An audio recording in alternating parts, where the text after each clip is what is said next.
Welcome to The Explainer. Today, we are diving deep into the internet's history books to tell the story of the chat apps that basically defined generations. We're talking about the journey from the early web all the way to the massive online communities we all live in today. So let's get right into it. Because if you remember any of those things, that little thump-thump of a nudge, you've lived through a digital dynasty. The thing is, the internet is a graveyard of once dominant chat platforms, and today we're going to explore their epic rise and, well, their inevitable fall. All right, so our story begins way before flashy interfaces or video calls. We're going back to the early text-based days of the web, to the foundational kingdom of online chat, Internet Relay Chat, or as you probably know it, IRC. Launched way back in 1988, IRC was a system of channels, basically chat rooms, that you joined with a hashtag. It was incredibly powerful, it was real-time, and it became the absolute blueprint for group chat as we know it. But, and this is a big but, for the average person, its command-driven style was kind of complex. You really had to know what you were doing. But you can't underestimate its influence. At its absolute peak around 2004, IRC had about 10 million people connected at the exact same time. Now, for the early 2000s, that was a staggering number. We're talking about a massive, live, global community. And you can see its whole long story right here. IRC reigned for years, but after that peak, its popularity just fell off a cliff. By 2011, its user base was a tiny fraction of what it once was, totally unable to compete with the much more user-friendly challengers that were just around the corner. And that sets the stage perfectly for our next chapter, a full-blown war for the instant messaging throne. I mean, the 2000s were defined by this massive rivalry between two giants that wanted to be on every single desktop in the world, Yahoo and Microsoft. First up, we've got Yahoo Messenger. It grew like crazy in the late 90s and became this huge force, famous for its public chat rooms, its custom avatars, and, of course, emoticons. For millions of us, this was the way you connected with friends online. And it hit its absolute peak in 2007 with almost 100 million active users. This wasn't some niche product, it was a major player in global communication, a key part of that huge Yahoo ecosystem that pretty much dominated the early web.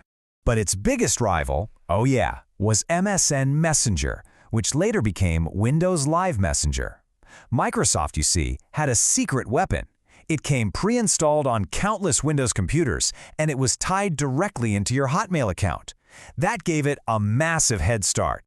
Now, just look at the sheer scale of this thing. At its peak in 2009, MSN Messenger had 330 million monthly active users. To put that into perspective, that made it one of the most used pieces of software in the entire world at the time. A true global giant.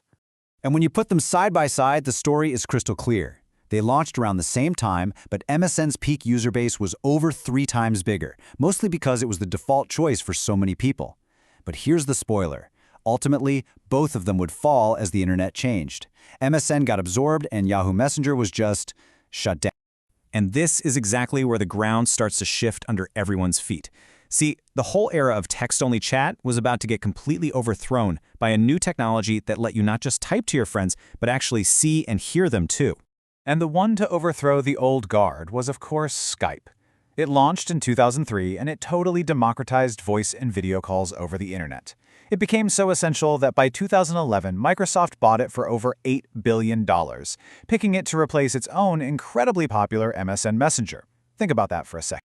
And for a while there, Skype was the undisputed king.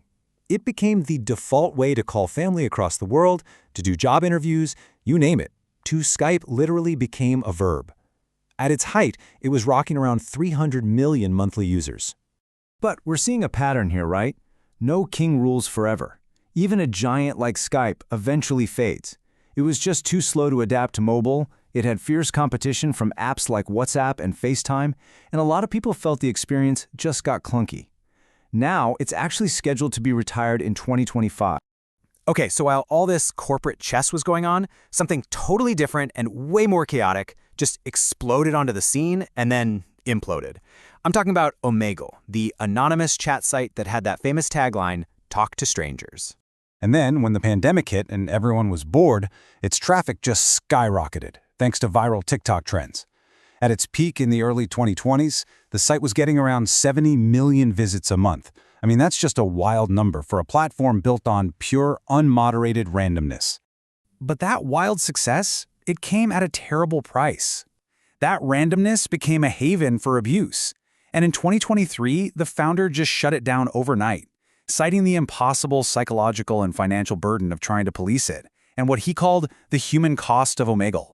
So, the board is reset. The old kings have fallen. Who takes the throne next?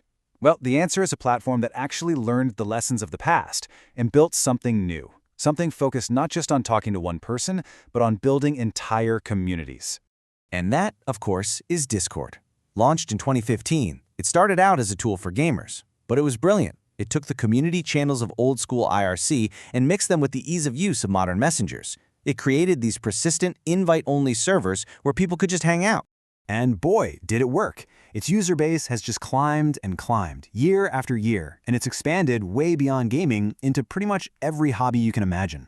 With over 227 million monthly active users, it's without a doubt the dominant community platform of the 2020s. And this all brings us to our final takeaway.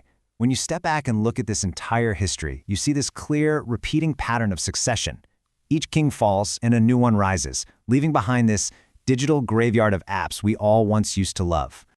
I mean, just look at this 30-year summary. You can see the whole story right here. From IRC's 10 million people online at once to MSN's 330 million a month. Each one had its moment, its peak, and then its fate, always replaced by the next evolution in how we connect online. This cycle, it seems to be a fundamental law of the internet. No platform, no matter how huge it gets, has ruled forever. So that leaves us with one final, really interesting question. Discord is the king right now, for sure. But what and who is coming next to build an entirely new throne?